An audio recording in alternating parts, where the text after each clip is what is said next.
Good evening and welcome to Primetime News on Mitv. I am Victor Daniels. In the news, the national power grid has reportedly collapsed once again, leaving parts of the country in darkness and disrupting electricity supply to millions of households and businesses. Reports say the electricity generation dropped sharply from over 4,500 megawatts to as low as 24 megawatts as of 1:30 p.m. And all 23 power generation plants connected to the grid reportedly lost output during the incident, resulting in zero power allocation to each of the 11 electricity distribution companies.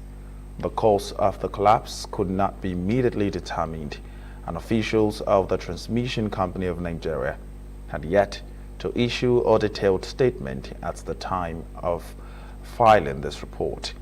This is the first grid collapse recorded in 2026, coming barely weeks after a similar incident on December the 29th, 2025, which had also caused the widespread power outages across the country. In recent years, grid collapses have been attributed to a combination of technical faults, inadequate maintenance of transmission lines, and fluctuations in generation capacity. Stakeholders have continued to call on the government and power operators to implement a robust contingency measures to prevent recurrent failures.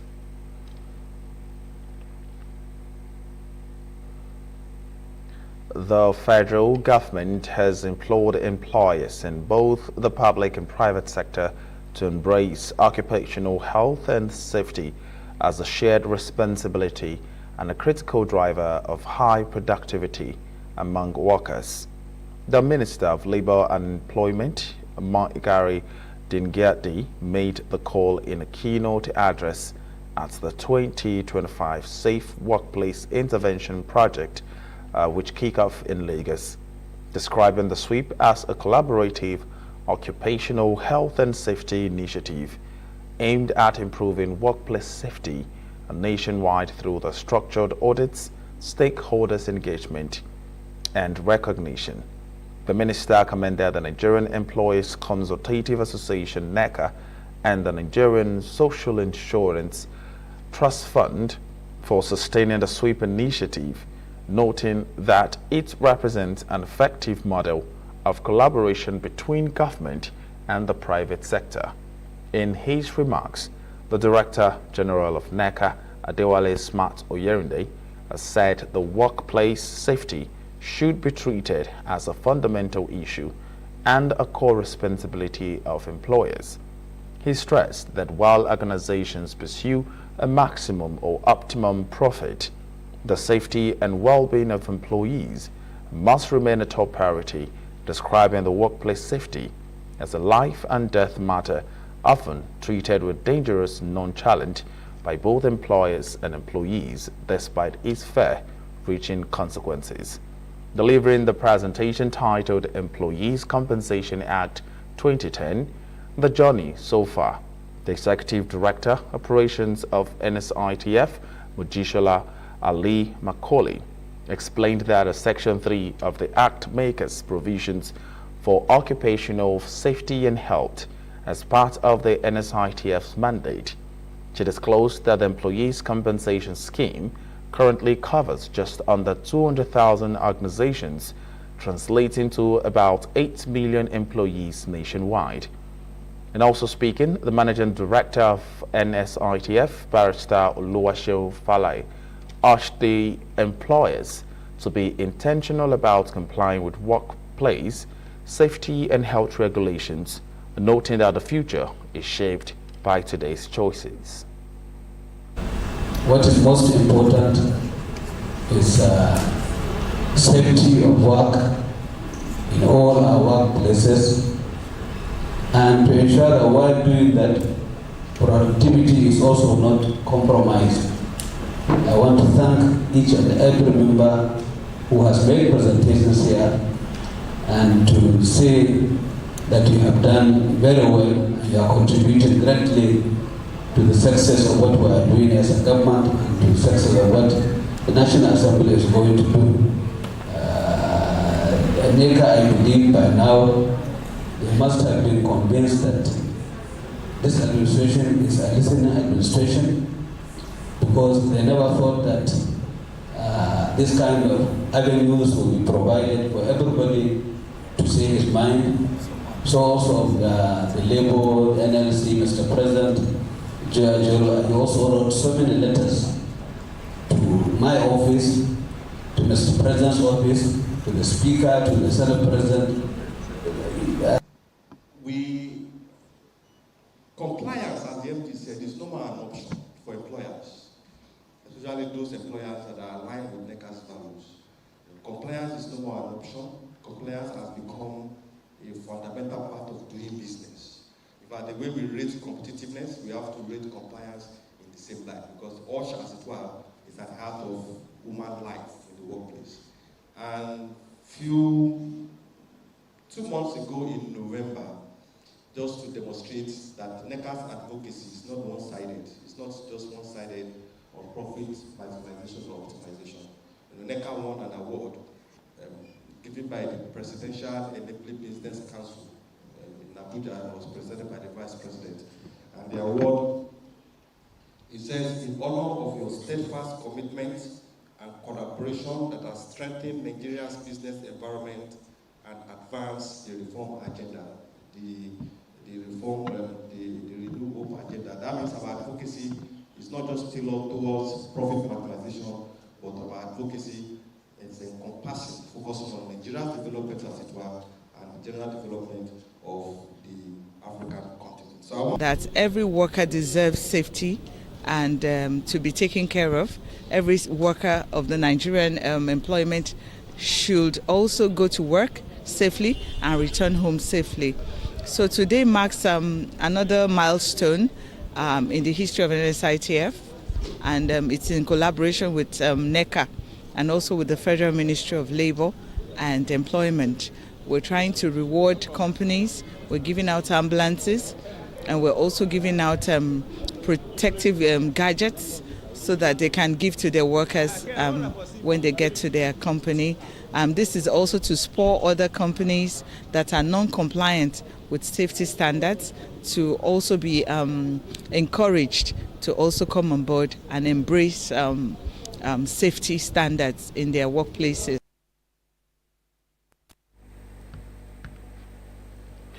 Members of the Distillers Association under the aegis of Food, Beverages and Tobacco Senior Staff Association and the National Union of Food, Beverages and Tobacco Employees have warned that the enforcement of a total ban on sachet alcoholic drinks could displace no fewer than 5.5 million Nigerians from their jobs.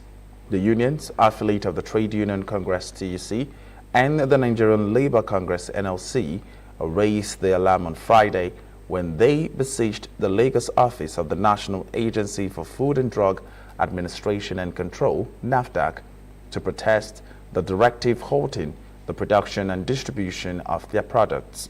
NAFDAC has commenced enforcement of the ban on the production and sale of alcoholic beverages in sachets and PET bottles below 200 ml, reiterating on Wednesday that the action aligns with a directive from the Senate. Speaking during the media briefing, the Director General of NAFDAC, Professor Mojisola Adeyeye, said the agency had received a marching order from the Senate to proceed, adding that enforcement had already begun nationwide. At the protest ground, Executive Secretary of FOPTOP, Solomon Adebosin, warned that the policy would lead to massive job losses, affecting both direct and indirect workers across the value chain. As a mother, you want to take good care of children. As a mother, you want to make sure the children are raised in a very good way. And anything that will affect them, you want to cut it off. It's a very good thing. But man, this sachet alcohol we are talking about, apology to whoever that this statement may affect. is that is the responsibility of a good parent. Mommy, when you are growing up, our fathers kept bottles of ogoro in houses. You are not, nobody will tell you not to go there. You will never dare go there. So parental guidance is very important. 2, we are trying to save these children.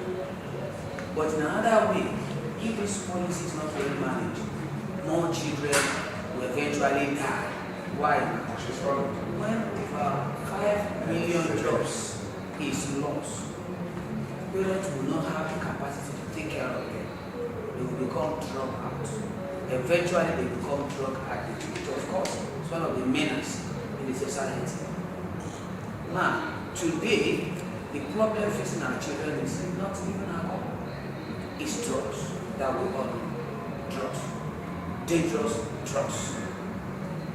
And it's a responsibility of the government, through regulations, to make sure that this is cut off. They are doing their best. The government is doing their best, but they still have a lot more to do. So, alcohol, sachet alcohol, is more, it's a very small, minute problem as compared to drug affecting our children today.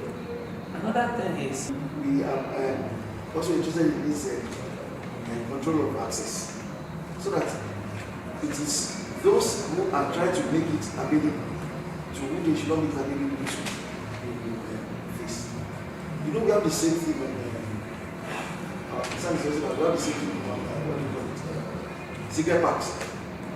You have pictures, you have all those things. When you got a picture saying smokers are able to buy them, but they have not stopped the secret from this world. Understand? So that is our concern. The amount of people, because when we speak as people, the amount of people, workers that are involved in this, each of those machines that are put in place, the trillions of naira that are put in place to get them to the end, those machines are made to configured for that. And the moment they're not working with promises, there's nothing anymore can beat it. They can't convert it to something else. And so it means that other investment goes into it.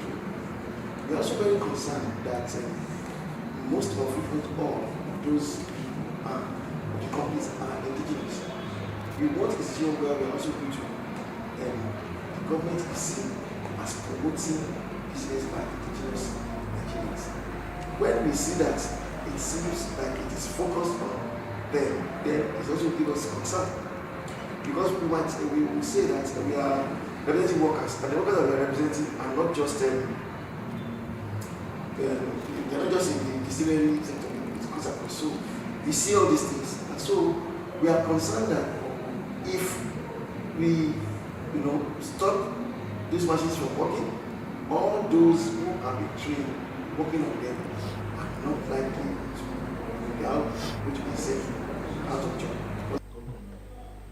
And in a swift response to the protest, Professor Adeye met with the executive of FOPTAB at the agency's Lagos office, where she maintained that NAFDAC was acting strictly within the ambit of the law and in full compliance with the Senate's directive.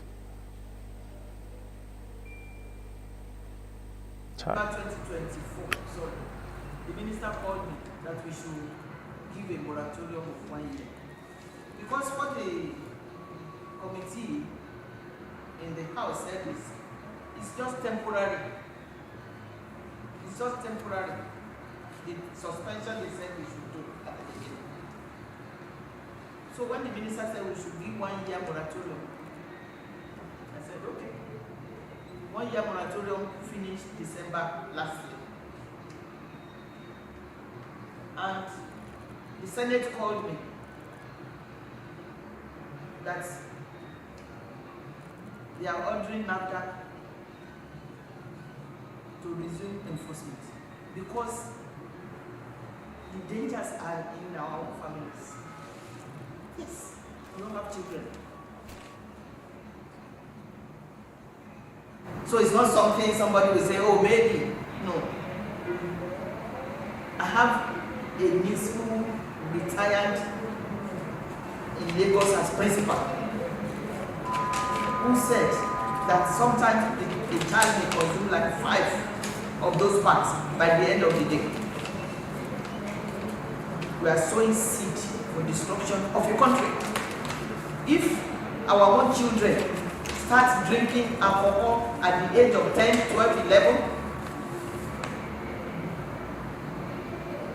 you can Google effect of alcohol. It kills the liver slowly, liver cirrhosis, if it is not controlled. But when you start early, it means that you're going to be drinking it for a long time. By the age 40, you are having liver cirrhosis, liver problem. That's what the argument we presented. So when the minister said we should give another year moratorium, I said it's okay. My children are not small, but I have hundreds of nieces and nephews.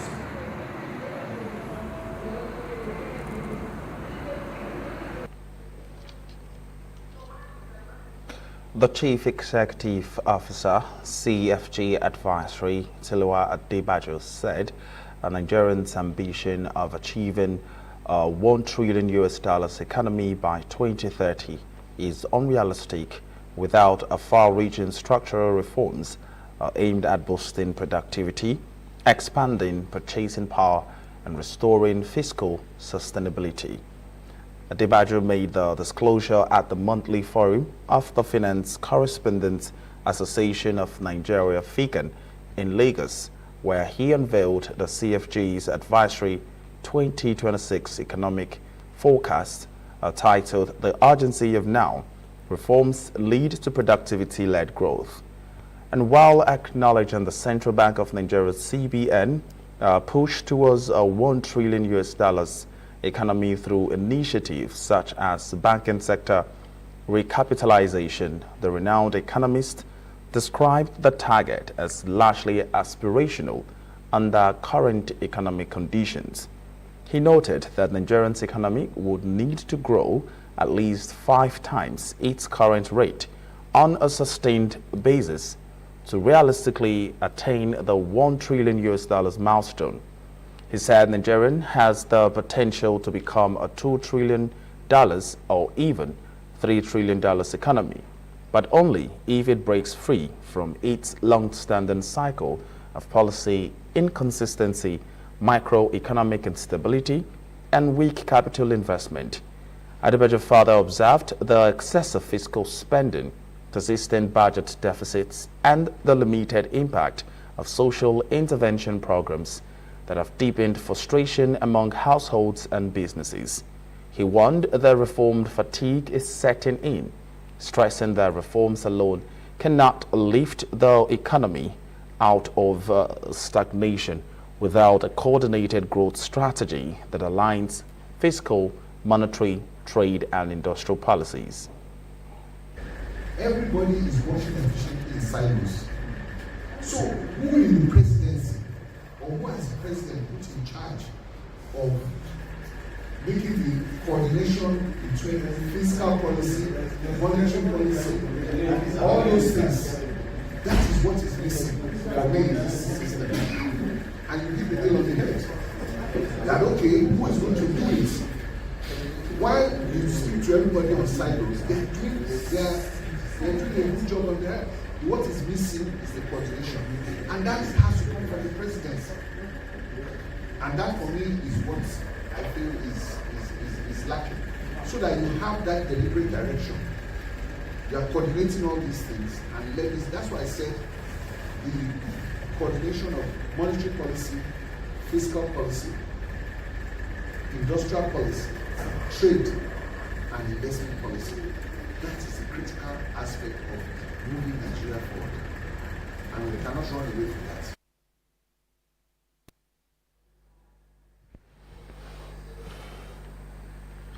The Deputy National President of Nigerian Union of Journalists, NUJ, in person of Dr. Abimbola Abosede Oyetunde, has reaffirmed the union's resolve to rigorously tackle the influx of quacks into the journalism profession. Dr. Oyetunde made this known at a homecoming reception organized in her honor following her redeployment from Bronze FM, Benin City, and her elevation to the position of Deputy Director of News and Bureau Chief Network. The chairman, NUJ Lagos State Council, Comrade Adeleye Ajayi, described the reception as well-deserved, noting that Dr. Oyetunde's leadership journey and professional track record speak volumes about her direction to the union and the journalism profession. In his remarks, the Director, National Broadcast Academy, NBA, Dr. Sam Anyanwu, described Dr. Oyetunde as a woman of many firsts and a go-getter, recalling her role in resuscitating Bronze FM and repositioning it as a revenue-generating station with a significant increase in internally generated revenue. The chairman of NUJ FRCN Chapel, Wahab Akinlade, commended Dr. Oyetunde's exceptional career and leadership qualities.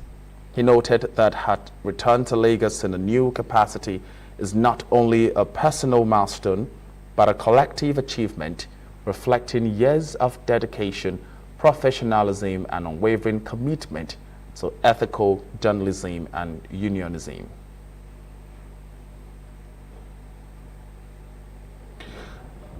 She is a woman that you can trust with an assignment. When we are together in the South-South zone of FRCN, Mrs. Oyetunde acquitted herself creditably. She came to Bronze FM in Benin when the place was almost moribund, but she turned it around. I recall one time she called me to register her frustrations because she was not having electricity. And I told her, please, from today moving forward, as you just see yourself as if you are the woman or man whose father has bequeathed a company. Don't complain any longer. Go out of your way and make sure that that company does not fail. Since that time, she stopped calling the headquarters. And she performed. Before we knew it, her station was connected to the national grid and they started having regular light. Even that happened until she left Bronze FM. Wisdom. He will provide guidance in your responsibility. It's a difficult task to be a vice president of NUJ National. We know a deputy president. We know how enormous the task could be. But we trust God that you will handle issues as they come. Dr. Yetunde's return to Lagos in this new capacity is not just a personal milestone, but a collective achievement that reflects years of dedication, professionalism, and unwavering commitment to ethical journalism and unionism.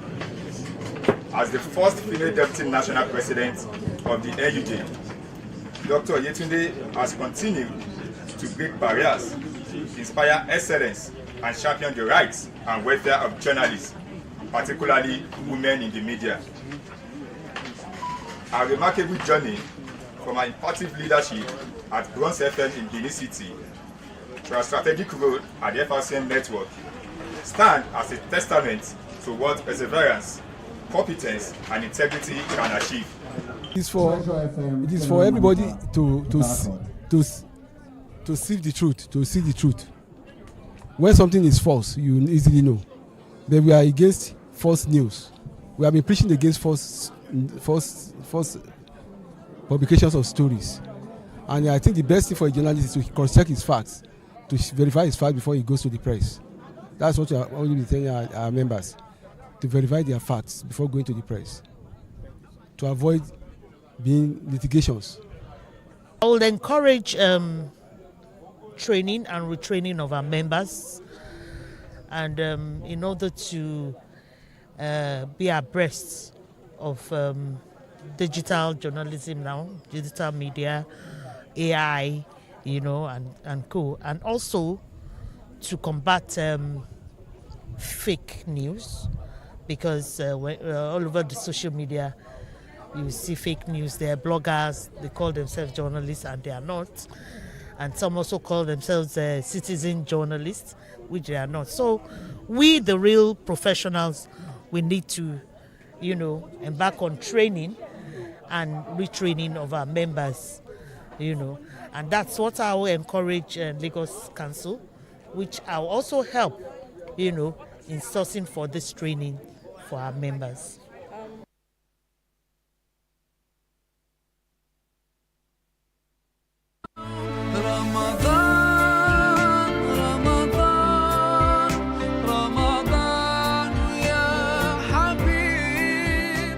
Ramadan, the only month of blessings and forgiveness, is here again. This is an opportunity for corporate bodies to grow their brands and individuals to enjoy unending blessing from Allah by way of sponsoring any of our ARI programs, specially packaged for this Ramadan period. You can sponsor our call to prayer, Ramadan Tafsir, Taraweeh live from Holy Kaaba, Makkah and Medina, Iftar Family Quiz Show, dawn transmission from 3 to 7 a.m. and lots more at affordable cost. For information on how you can be part of this program, contact our marketing department for details or call any of the following lines: 0803-300-4531 or 0803-515-8756 or 002-928-0721.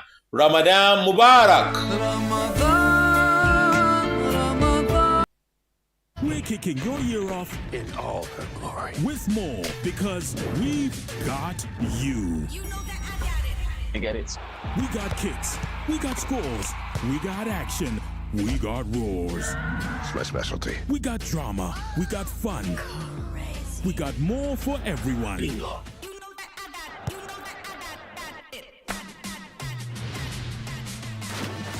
Come get it. Come get with us and stick with us too. And boom, there's an upgrade on us just for you. We got you. More channels, more shows, more reasons to stay. Perfect. For the fam, for the crew, more for you every day. Yes, we've got more of everything you need to start your year with extra joy. Thank you. DSTV, we've got you all the way. You know that I got it.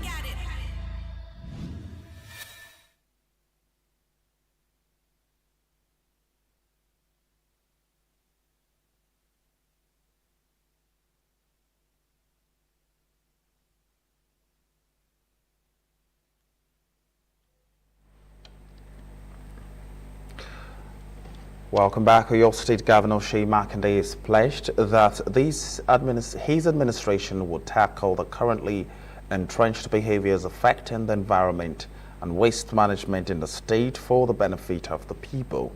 The governor made a statement on Friday while swearing in the newly appointed Commissioner for Environment and Natural Resources, Ademola Adenuto, at the executive chambers of the governor's office, Secretariat, Agodi, Ibadan. Governor Makinde, in a statement by his special advisor on media, Sulaiman Olarinwaju, acknowledged that his administration still has much to do in the areas of waste management and environmental issues, assuring that positive changes will take place before the expiration of his tenure. The governor called for the cooperation of the people, adding that he had handled political appointments differently in the state by selecting appointees based on what they could offer and the value they could add to the state, rather than on political affiliations or recommendations by godfathers. He admonished the new commissioner to hit the ground running, noting that though there is a limited time before the expiration of the tenure, he could still make a difference in the areas of environment and waste management. Speaking with the news press after he was sworn in, the new commissioner said the issue of environmental waste management, climate action, and environmental protection would be addressed. He charged the people of the state to cooperate with the government and imbibe the attitude of cleanliness, environmental protection, and appropriate disposal of waste. Kano State Governor Abba Kabir Yusuf has resigned from the New Nigerian People's Party alongside 21 members of the State House of Assembly, 8 members of the House of Representatives, and 44 local government chairmen in the state. Yusuf announced his decision in a letter addressed to the chairman of the Diso Cherachi ward of the NNPP in Gwale local government area, with the resignation taking effect from January the 25th, 2026. The Assistant Inspector General of Police, AIG Zone 2 Command Lagos Adekoke Fayode, has called on the religious-based organizations to prioritize the teaching of good behavior, strong moral values, and spirituality among youths as a proactive approach to crime prevention. AIG Fayode made the call while speaking with the journalists at an event held in Lagos, stressing that religious institutions play a critical role in shaping the mindset and character of young people, noting that guiding the youths closer to God and instilling discipline and moral uprightness will significantly reduce their involvement in criminal activities.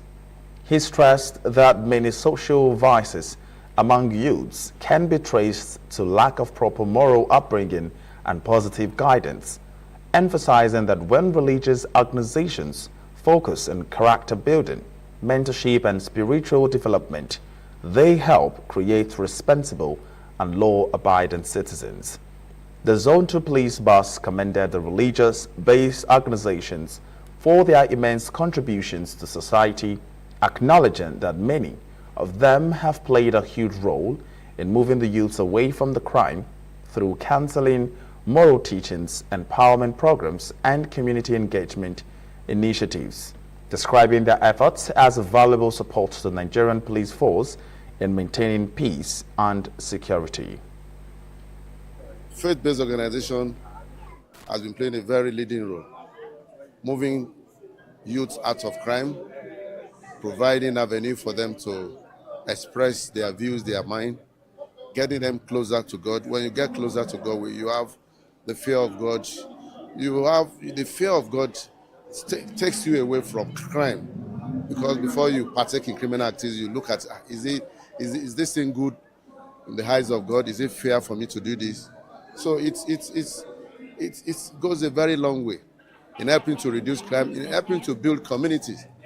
Youth members of the church engages in ventures that will be progressive for the growth of the nation, and a lot of things like that. So it's good, and I want to advise our youth to stay closer to God, spend time in the house of God, and do things with the fear of God. When you do things with the fear of God, things will be okay. The pastor should be led the youth to know that they should go away of drug, because you'll be hearing Colorado, marijuana, everything. They should just go away for it, because when you take this thing, you can do and undo. What you're not supposed to do, you will do it. Even in my own palace, I always call them and tell them, please don't do this. Many of our youth, they just want to become billionaire overnight. And that's the difference between the white and the black people. The white will not look for money. They will look for something that will be giving them money. Can you see the difference?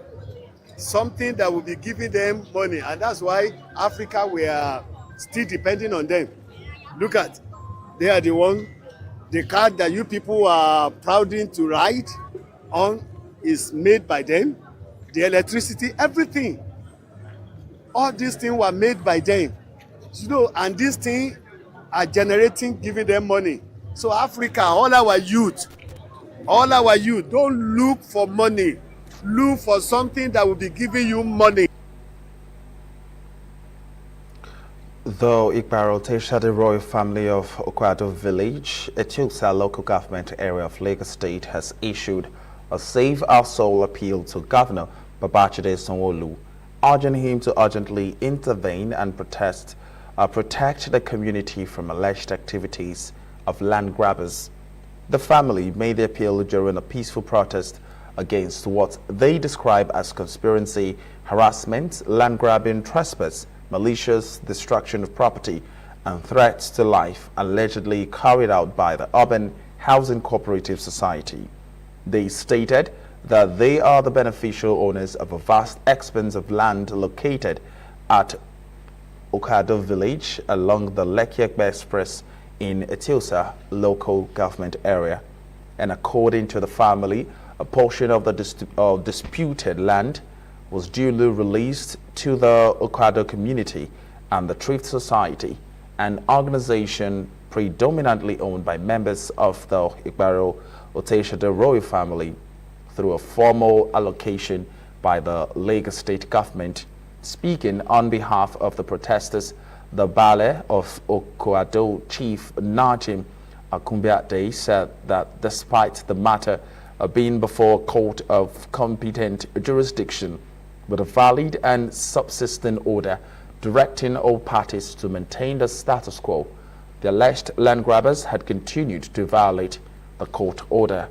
The protesters disclosed that the court had also granted an order of injunction restraining the Urban Housing Cooperative Society and others from interfering with the land in any manner whatsoever. The family maintained that only approval granted to the Urban Housing Cooperative by the Lagos State government was for the construction of an access road to its cooperative villa located in Badore, alleging that the cooperative had unlawfully altered the scope of the approval to lay claim to their ancestral land. We are saved. Give us our land. Oh, we are saved. Give us our land. The man have taken over everything. Nothing to write home about now. What do you want now? I want my land. Government will help us for all these things because we cannot face him. It's only government can help us out of this mess, and the family also, because the family has spent their time. I know what they passed through when we are doing this road. I'm calling Lagos State, the governor, to come and help the family and I myself to get this land out of this man's hand. And this is a very approval given by Lagos State government to him. He's here with me. It does not have more than this. The authority does not go beyond this, just an access road. But what we have seen is that beyond constructing the access road, he has gone to take over the rest of the land belonging to this community, to the point of demolishing already finished buildings on the land, claim the whole place. This is the height of impunity. And we know this is a general, but that does not become, that does not give him the power to act with impunity. We are not in the Machiavellian world where might is right. You have to do whatever you want because you have the power to do that. So the government needs to come in here, because these are the set of people that if they are allowed, they will stop at nothing in taking the right that belongs to the less powerful. And so it is the reason now that we are calling on the government of Lagos State to come to the aid of, we're not just doing this protest as a matter of course. It is a very, very passionate plea by the people, because people see the government as their hope now, because it is the responsibility of the government to protect the less powerful from this powerful class of people.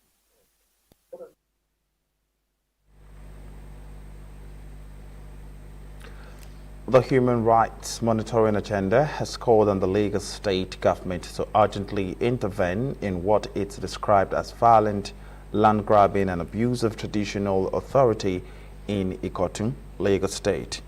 Speaking at the press conference in Lagos, the executive director of HAMA, Comrade Bona Olaita Isiaq, accused the traditional ruler of abusing his office to shield illegal land grabbers, warning that such conduct threatens the rule of law, public order, and public confidence in traditional institutions.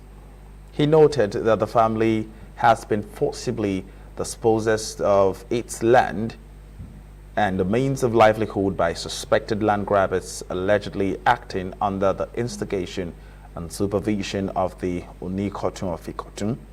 The Hama alleged despite the ongoing court proceedings and the provisions of the Lagos State Properties Protection Law of 2016, armed individuals invaded Ola Farms on February the 14th, 2024, adding that said the attackers forcefully ejected occupants, destroyed farm structures and economic trees, caused the loss of thousands of livestock. The organization stressed that members of the Ola family were assaulted and unlawfully detained, describing the incident as a targeted attack against orphans and an aggravated offense under the state law. Hama accused the traditional ruler of abusing his office to shield the legal and land grabbers and warning that such conduct threatens the rule of law, public order, and public confidence in traditional institutions. Petition concerns persistence and violence land grabbing contrary to the Lagos State Property Protection Law, use of force, thugs, and intimidation to dispossess lawful owners, abuse of a recognized traditional tool to shield criminal land grabbing activities, targeted dispossession of offense, aggravating the offense under the law, failure of deterrence despite a pending court action and existing state legislation. The continued action of the Unikotun of Ikotun represents a direct assault on the authority of the Lagos State House of Assembly, which enacted the anti-land grabbing law to curb exactly this type of conduct. In the first court case we didn't join him because we didn't have any evidence that he is the mastermind, although we knew, but we don't have any evidence. But recently now, we are going to join him in the court case because there is abundant evidence that he is the one masterminding the land grabbing. So I hope I answered a question. Okay. And that's it on the local news. We'll now take a short break. Where we'll come back. We'll take some stories from the foreign scene.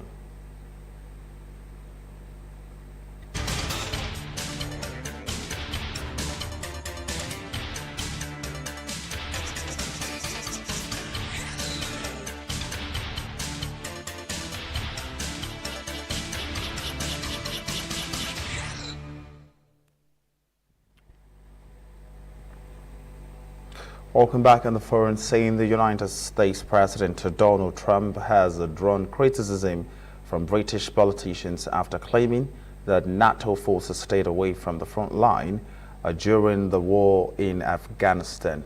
The U.S. President made the remarks in an interview with a U.S. broadcaster where he again questioned the value of the military alliance and suggested that NATO allies would not come to Washington's aid if requested.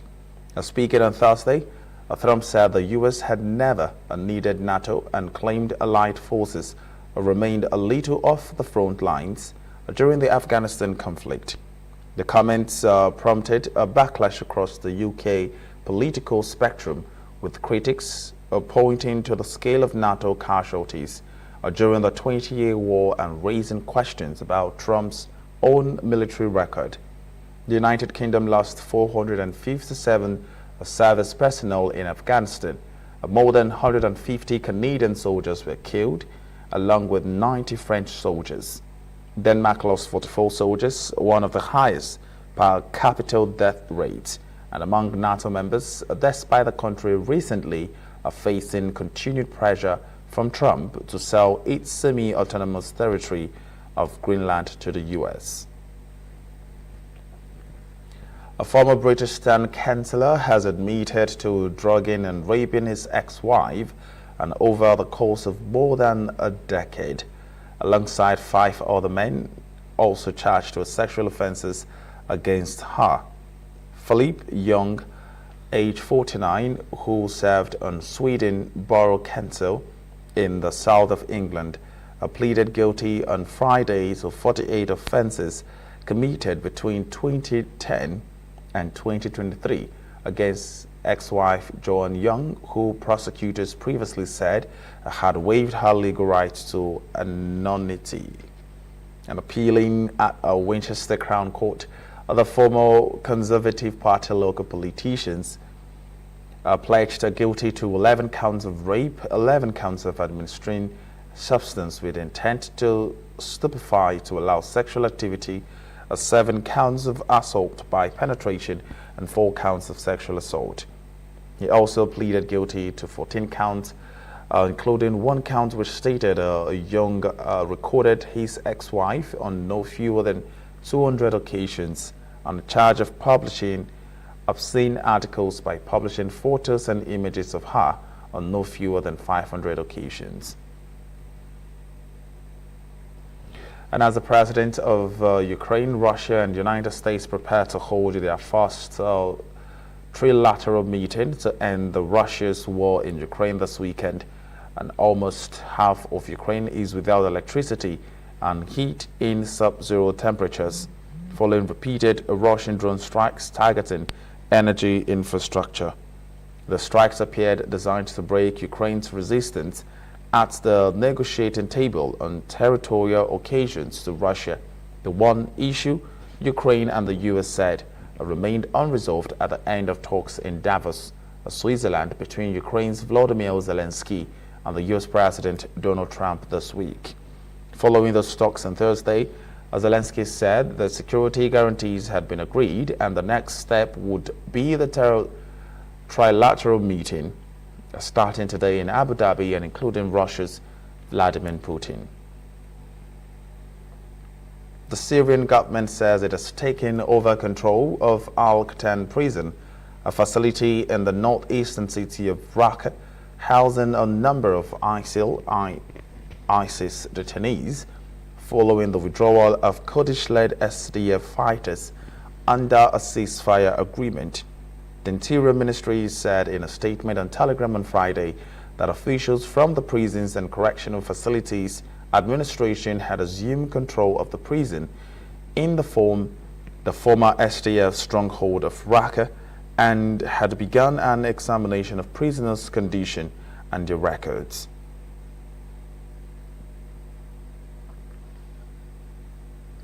We'll now take a short break. When we'll come back, we'll give you some stories on sport.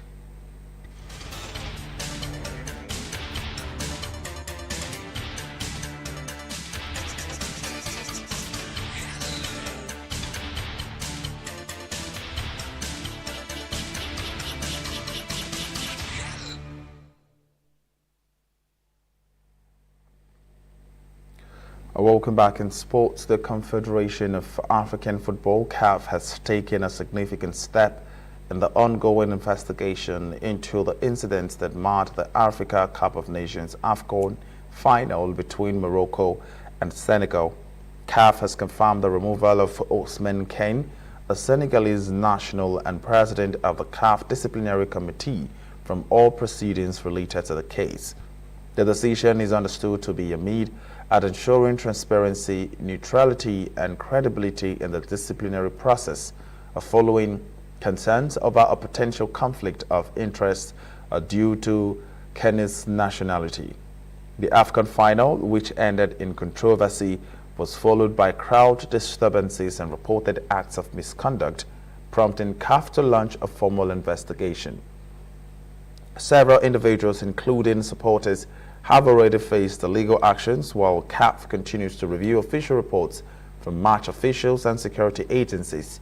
And CAF is expected to appoint an alternative senior officials to oversee the disciplinary process as the football governing body seeks to conclude the matter swiftly and decisively. A final decision on possible sanctions against the parties involved in anticipated in the coming days as CAF maintains its stance on upholding discipline and safeguarding the integrity of African football. A CAF Champions League 2025-26 and CAF Confederation Cup 2025-26 returned this Friday, January the 23rd, as match day 3 of the group stages kicks off across Africa. Following the conclusion of the CAF African Cup of Nations Morocco 2025, attention now shifts back to the club football, with African top sides resuming their continental campaigns. With 2 rounds of group matches already completed, match day 3 represents the halfway point of the competition, making it a crucial juncture in the race for quarterfinal qualification. The Champions League opens on Friday with record champions Al Ahly hosting Young Africans in Cairo, and later South African giants Mamelodi Sundowns face Al Hilal Omdurman in Pretoria in a clash expected to shape Group C standings. And other notable fixtures include the high-profile Group A clash between RS Berkane and defending champions Pyramids FC on Saturday. Over the weekend, clubs will seek to consolidate a strong start or revive their qualification hopes. The Confederation Cup also resumes this weekend, with former champions, seasoned campaigners, and ambitious debutants all aiming to strengthen their position in the groups. With margins already tight, Match Day 3 provides an opportunity to solidify standings or re-enter contention ahead of the final rounds. Mikel Arteta said that Ethan Nwanery's loan move to Marseille on Friday will be the making of the 18-year-old. Nwanery has joined the French Giants until the end of the season after struggling for minutes for the Premier League and Champions League leaders. He scored 9 times last season in a breakthrough campaign, earning a new 5-year deal at the Emirates. Nwanery did not start once in the Premier League this season prior to his move to the south of France. Arteta said the club's talented young players need a regular game time and explained that Ethan was not getting enough minutes. He acknowledged the fear and uncertainty that comes with leaving a place where a player feels comfortable, but stressed that being pushed into a demanding football environment would ultimately help Ethan develop and become a much better player. Arteta said the experience of William Saliba's positive loan spell at Marseille prior to establishing himself as a key figure in Arsenal defense and the coaching of Roberto De Zerbi played an impact in Nwanery's next move. A Manchester United boss, Michael Carrick, believes that Kobe Mainoo has the quality and character to become a key player for the club after a frustrating spell during Ruben Amorim's reign. Mainoo started for the first time in the Premier League this season in the first game of Carrick's interim spell as United dominated their local rivals Manchester City in a 2-0 win. The 20-year-old shot to prominence in the 2023-24 season under Erik ten Hag, scoring as United beat City in the FA Cup final and playing a starring role in England's run to the Euro 2024 final. However, he struggled for game time during Amorim's ill-fated 14-month spell as the Portuguese coach defied calls to play Mainoo